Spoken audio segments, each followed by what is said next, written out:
já passo a palavra para o Edan Flávio, do TCU, que vai falar sobre o aplicativo Ágata, aplicativo gerador de análise textual automatizada.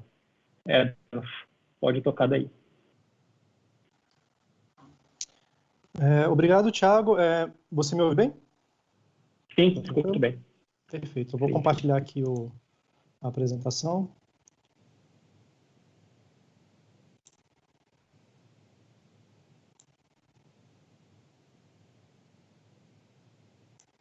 Ok, então estão vendo certinho aí, né? Estou vendo sim, Edan. Ok, pessoal. Então, primeiramente, eu quero agradecer a oportunidade de estar apresentando o projeto Ágata aqui no seminário. Esse projeto, o nome Ágata, né, é um acrônimo para Aplicação Geradora de Análise Textual com Aprendizado. E, primeiramente, eu gostaria de agradecer a equipe que trabalhou nesse projeto, né, em especial a Valéria Nakano e o Francisco Vilarinho. É um trabalho que a gente vem conduzindo na Secretaria de Gestão de Informações para o Controle Externo, da SGI, do TCU. E assim, eu quero enfatizar que esse trabalho ainda é uma prova de conceito, né, que acabou tendo uma aceleração agora na questão da pandemia, né, que acabou começou a ter um uso bem maior por agora. E assim, o grande objetivo dessa ferramenta é permitir que mesmo usuários que não são necessariamente da área de TI, que essas pessoas consigam fazer classificadores textuais, né, sobre bases de licitações, né, licitações em específico do Comprasnet. E considerando esse público-alvo de pessoas que não são de TI, eu separei uma citação de um artista famoso da nossa história, que é o Pablo Picasso. Ele, obviamente, ele não era da área de TI, né? E ele falou uma coisa interessante sobre os computadores. O que ele disse foi o seguinte: computadores são inúteis, eles só conseguem te dar respostas. E eu confesso que a primeira vez que eu ouvi essa frase, eu achei graça pela ironia dele, né? Mas, pensando um pouco melhor, né, a primeira parte dessa frase entra um conceito de utilidade. E, com certeza, ele tinha um conceito diferente do nosso, né? Porque ele era um artista, tinha uma visão de criatividade, etc., né? Mas a segunda parte dessa frase, onde fala que os computadores só conseguem te dar respostas, em última instância, o objetivo do computador foi justamente isso, né? O computador ele foi feito para dar respostas, e para que ele consiga dar as respostas, ele precisa de duas coisas, em essência, né? A primeira são os dados de entrada, né? E a segunda é um conjunto de regras que vai processar esses dados de entrada de acordo com essas regras e vai produzir uma resposta. Então, considerando que os computadores precisam de dados de entrada e regras, eu gostaria de compartilhar uma experiência que a gente teve no TCU por causa dessa necessidade justamente de regras, né? Só que essa experiência eu vou falar de um outro sistema, que é o sistema Alice.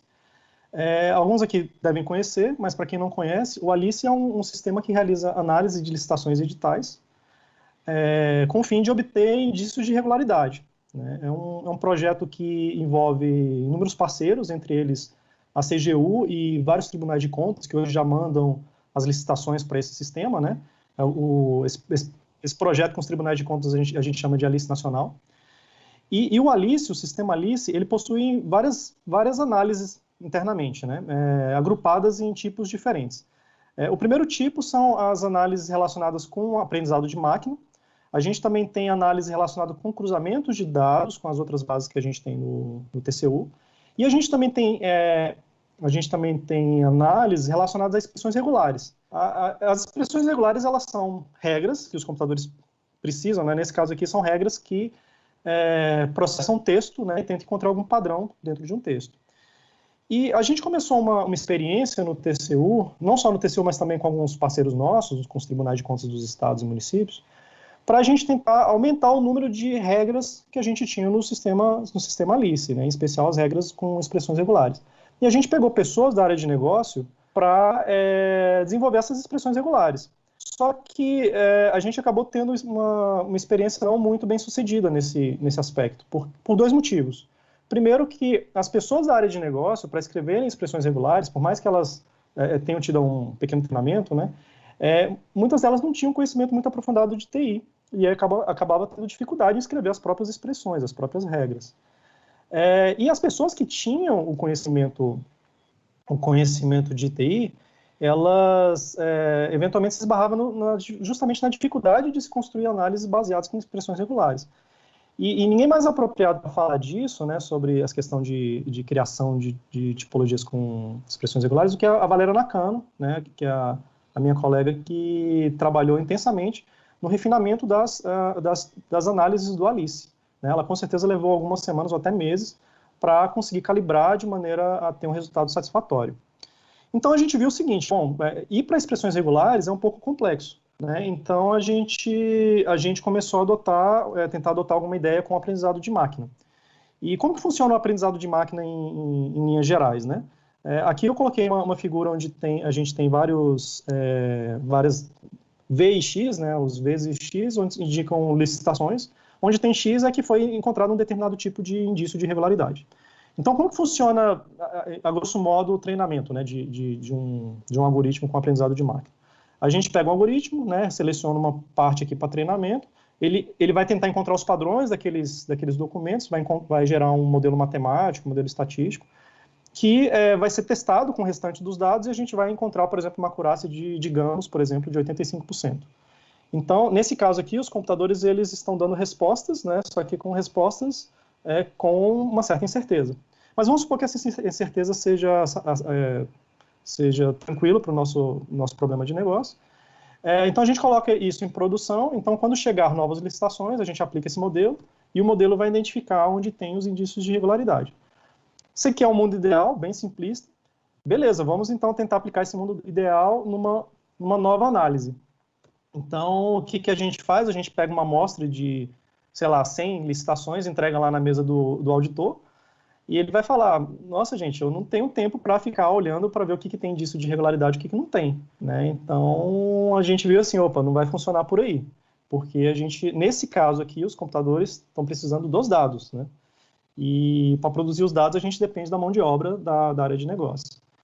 Então, conversando com alguns colegas do TCU, em especial o Eric Musart, até o Saul Berardo também, uma sugestão que foi acatada foi a utilização de uma técnica chamada de aprendizado ativo.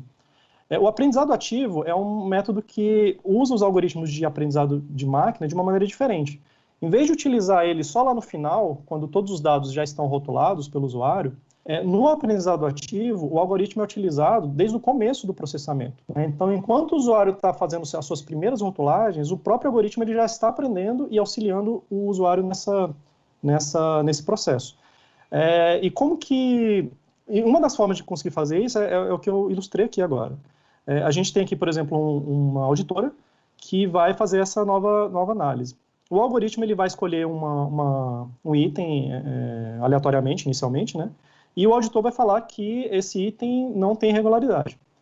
O algoritmo ele vai encontrar algum padrão ali nessa marcação, vai criar um modelo inicialmente muito simples, né? E esse modelo vai ser aplicado em todos os demais documentos, aplicando um score, né, de 0 a 100%, onde quanto mais próximo de 100%, mais próximo de haver uma irregularidade, 0% lado oposto. Né? Então, isso é aplicado em todos os documentos e é ordenado. Então, quando a gente faz a ordenação, a gente começa a separar as prováveis classificações. E traçando uma linha imaginária de 50%, essa linha é onde o algoritmo tem maior incerteza. Né? Então, o algoritmo agora ele vai selecionar um item que esteja o mais próximo possível desses 50% e vai passar para o auditor classificar. E no caso, nesse exemplo, o auditor classificou como sendo irregular. O algoritmo vai passar novamente, atualizar o modelo e aplicar o score novamente e vai fazer uma nova ordenação. Né? E esse processo ele é feito, né, de maneira iterativa, várias vezes, né, sempre pegando um item próximo ali dos 50%, o usuário rotula, faz uma nova atualização do modelo, e esse score ele é aplicado, né, tempos em tempos, né, sempre, de maneira a reordenar todos os itens. E a gente começa a ver em um determinado momento que essa faixa central ela começa a ficar vazia. Isso indica que o modelo está começando a ficar com uma maior segurança nas suas previsões de irregularidade. E, ao longo do tempo, esse espaço vazio começa a crescer bastante e a gente começa a ver que existe uma convergência para uma estabilidade.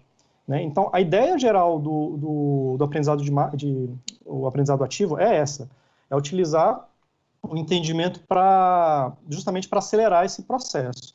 E para a gente visualizar essa aceleração do processo de treinamento, a gente utiliza uma curva de aprendizado, onde no eixo Y a gente vê as iterações, né, do usuário ao longo do tempo, e no eixo Y a gente vê a acurácia daquele modelo. E a gente consegue ver que a acurácia ela tende a ser crescente, mesmo que a gente coloque uma amostra aleatória. Mas quando a gente faz o aprendizado ativo, a gente vê no começo do processo uma curva muito mais íngreme, mostrando que o modelo ele tende a aprender mais rápido. Claro que ali no final das iterações, os dois modelos tende ao máximo possível para aquela situação, né? Mas a grande vantagem é essa aceleração do aprendizado. Eu vou passar bem rapidamente no pipeline do Agatha, né, que foi um sistema criado na linguagem Python, com várias bibliotecas. Eu não vou entrar muito no detalhe técnico de cada uma dessas etapas, mas quem tiver alguma dúvida pode escrever depois. Tá? Mas é só para vocês terem uma ideia de como que funciona o sistema como um todo. Inicialmente, o usuário ele vai colocar um termo de busca, por exemplo, lagosta. Ele quer encontrar contratações de lagosta com o público, né? Poderia ser outras coisas, poderia ser em relação à Covid, poderia ser contratação de oxímetro, contratação de respirador pulmonar, etc. Né? Mas aqui é um exemplo de lagosta. Essa busca é feita numa base textual, que no nosso caso é a Apache Solr. Ele retorna uma série de documentos. Cada um desses documentos passa por um processo de segmentação, onde o trecho pesquisado ele vai ser separado em partes, né, daquele documento. Então, o documento ele pode ter um, dois, três ou mais trechos. Aqui tem só um exemplo para vocês terem uma ideia do que é um trecho, né? Então, aqui a gente encontra uma contratação de canapés com lagosta, a gente encontra outras coisas também que não são necessariamente lagosta, como, por exemplo, lâmpada do tipo lagosta, ou um teste de alergia à lagosta, né? Então, o objetivo aqui é tentar fazer com que a máquina entenda quais são os padrões que o usuário quer. Cada um desses trechos passa por um processo de vetorização, né, onde a gente converte o texto para números, considerando as posições que as palavras ocorrem. Então, a gente tem a posição do termo de busca, a sentença onde ele ocorre, e um contexto com alguns caracteres antes e depois da sentença. Tudo isso é convertido para número. A gente passa por um processo de clusterização, onde a gente agrupa trechos semelhantes, né, de maneira mais próxima, com dois grandes objetivos. O primeiro é identificar a diversidade que aquela busca que o usuário fez traz nas suas respostas. Então, quando a gente tem uma busca que traz uma quantidade muito grande de clusters, a gente sabe que essa busca ela vai ser mais complexa, mais difícil para a máquina aprender. Então, a gente vai exigir um esforço maior do usuário em números de rotulagens, né? Então, isso é um motivo. Outro motivo é para a gente permitir que, durante o nosso aprendizado ativo, onde a gente precisa ficar selecionando vários itens, a gente utiliza os clusters para... a gente intercala os clusters na hora de apresentar para o usuário, de maneira que o usuário não vai ter uma sensação de ficar aparecendo, por exemplo, dois clusters, o mesmo cluster duas vezes consecutiva. Porque se ele começa a receber trechos que são muito parecidos, de maneira sucessiva, a experiência do usuário começa a ficar muito ruim, porque ele acha que a máquina não está aprendendo. Né? Então, a gente acaba intercalando usando os resultados da clusterização. Tá? Esse é o segundo motivo. Depois vem a questão do próprio aprendizado ativo, né, que eu comentei inicialmente, usando essa técnica. Né? Uma observação é que aqui a gente utilizou alguns classificadores e hoje a gente está utilizando a regressão logística, por ser um algoritmo rápido de executar. Então, como a gente está tendo uma interação sucessiva com o usuário, né, esse processo tem que ser rápido, embora ele é feito em background, mas ele tem que ser rápido também. E a gente faz todo o processo. O classificador pergunta para o usuário, e aqui só um parênteses, né?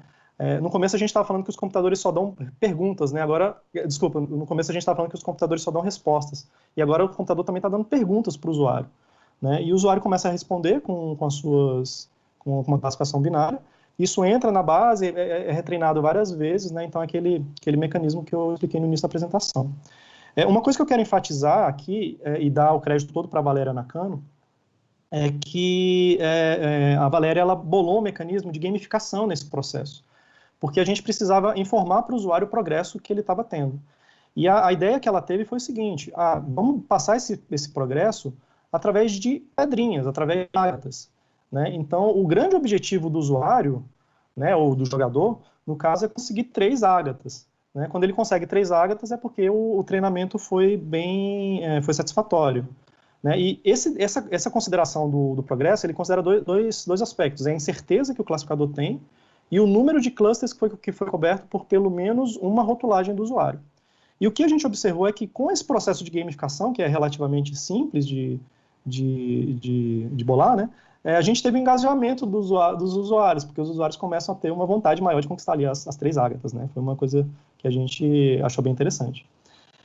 Quando o usuário conseguiu as 3 ágatas, ele pode habilitar um e-mail, e esse e-mail ele funciona com os novos itens. Então, quando a gente recebe uma nova publicação de um edital pelo Alice, né, pelo Comprasnet, esses editais eles passam pelo classificador, e se ele encontrar uma irregularidade, ele manda um e-mail para o usuário. E, por sua vez, no e-mail tem um processo de feedback também, né, com uma mãozinha se ele concorda ou não. Esse feedback ele volta para a base de treinamento, que vai fazer uma retroalimentação e fazer com que o classificador que ele está criando fique sempre atualizado. E, por fim, essa base de treinamento que foi gerada pelas rotulagens do usuário podem ser utilizados em outros sistemas, como, por exemplo, no Alice. A gente implementou a exportação para o Alice, né, de maneira que no Alice ele pode, inclusive, rodar com outro classificador, com outro algoritmo. Embora eu já vi na literatura que o pessoal recomenda que no uso de aprendizado ativo a gente utilize o mesmo classificador que foi feito no aprendizado. Mas, enfim, a gente hoje está utilizando o mesmo, mas às vezes, eventualmente a gente pode até colocar uma rede neural, algo um pouco mais complexo, que possa exigir um maior poder computacional. Mas, enfim, aqui é para ilustrar que a gente consegue exportar isso para outros sistemas. Então, rapidamente, para mostrar os resultados, né, que a gente teve, aqui é a tela do Apex, que foi desenvolvida para a solução, né? Então, aqui em cima a gente tem a parte de progresso com as pedrinhas, né, que o usuário está conquistando. Aqui tem o trecho e ele vai classificando se é o que ele procura ou não, né, e assim ele vai progredindo na rotulagem. Quando ele envia o e-mail, né, aqui tem um e-mail onde foi encontrada uma contratação de lagosta, e aqui tem o feedback, né, onde ele pode falar se ele concorda ou não com aquele resultado. Aqui é a curva de aprendizado de uma das análises que a gente selecionou, né? Aqui a gente classificou um número bem grande de trechos, né, para justamente ver como é a curva de aprendizado. Essa análise aqui é da identificação de certidão negativa de protesto, de maneira indevida na licitação. E aqui a gente vê aqui que a curva ela é bem íngreme no aprendizado, né? Aqui está a parte da acurácia. Então, rapidamente, aqui em torno, por exemplo, de 40, 50 rotulagens, o usuário já está quase com 95% de acerto, né? E quase no platô aqui do máximo que ele consegue obter. Isso é interessante quando a gente compara com o método sem o aprendizado ativo, né? Essa segunda curva aqui, essa mais baixa, é o da amostra aleatória. E a gente vê que nessa faixa aqui de 40, 50 rotulagens, ele está em torno de 80% da acurácia, né? E com o aprendizado ativo, isso chega lá em 95%, né? Então a gente tem um ganho muito alto com poucas iterações.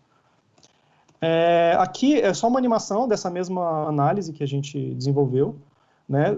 Cada pontinho desse é um trecho, a gente vai ver ao longo do tempo como que a máquina se comporta nas previsões, né? Se ele vai jogando os itens mais para irregular ou menos para regular. Inicialmente está no 50%, porque ela não sabe o que está ali, né? E cada vez que o usuário clica em das classificações, o algoritmo ele puxa as bolinhas de um lado ou do outro, e a gente vai vendo que vai se formando um espaço vazio aqui no meio.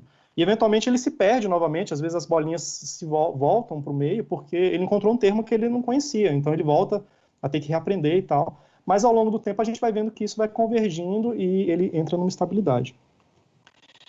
Então, para concluir, aqui eu tenho alguns resultados mais de negócio, né, que a gente teve aí ao longo do tempo, né? Nesse ano a gente fez 2 treinamentos, né, que envolveu mais de 30 pessoas da área de negócio. Nesse treinamento a gente conseguiu criar 53 classificadores, né, sendo 11 deles relacionados ao enfrentamento da pandemia.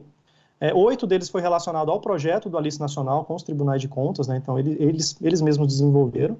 E a gente tem 34 outros classificadores homologados também que a gente desenvolveu internamente.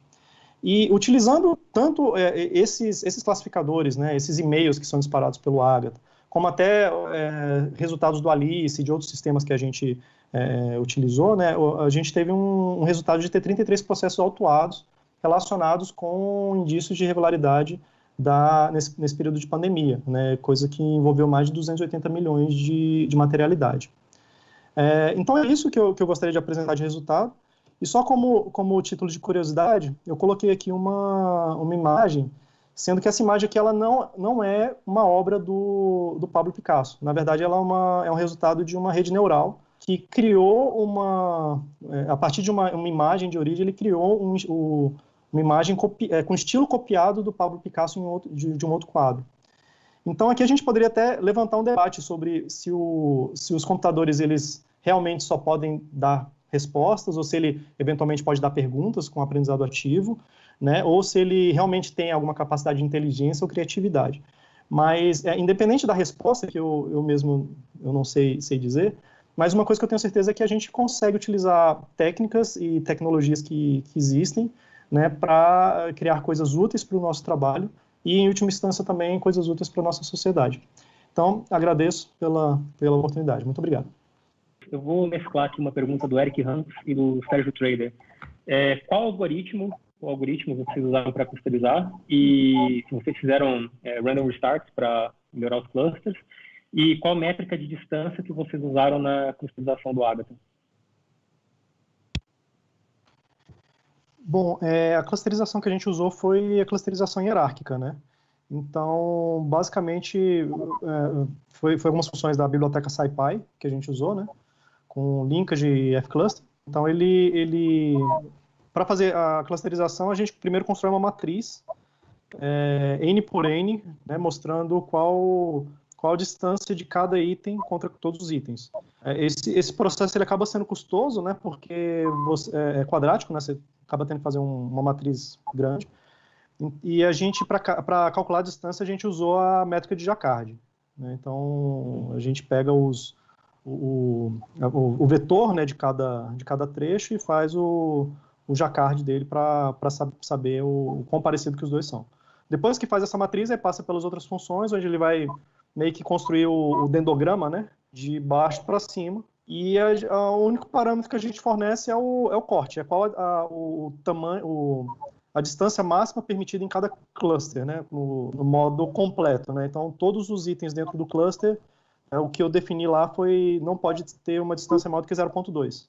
Então, esses itens eles acabam ficando bem próximos um do outro, né. A gente tentou fazer algumas outras clusterizações, alguns outros algoritmos de clusterização, mas esse foi o que acabou se tornando mais eficiente, tá? Então, acho que é isso a resposta. Uma pergunta para o Adam, do Eric Musarich. Aprendizado ativo reduz grande obstáculo ao limitar a quantidade de exemplos rotulados necessários para treinar o modelo. Alguma decepção com o uso dessa técnica? Alguma coisa não funcionou?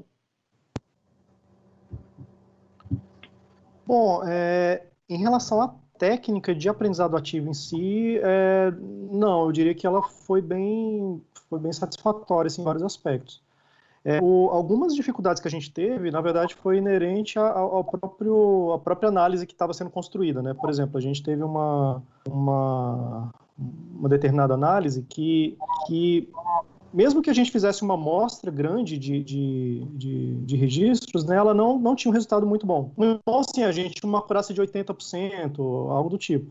Mas era inerente à própria característica dos textos que ela carregava, né? Porque, eventualmente, tinha, por exemplo, o usuário classificava um formulário, né, o trecho era um formulário onde tinha lá um parênteses com X no meio. Então, quando ia fazer a tokenização, ele acabava não funcionando direito, porque o X indicava se ele tinha ou não uma determinada condição na licitação, né? Então, eu diria assim, que em relação ao aprendizado ativo, para mim foi bem satisfatório. Agora, teve algumas análises que não foram produtivas, né? Aí acabaram não sendo homologadas porque o resultado em si não foi bom, né? Mas eu diria que acho que a maioria dos casos ele apresentou um resultado muito bom.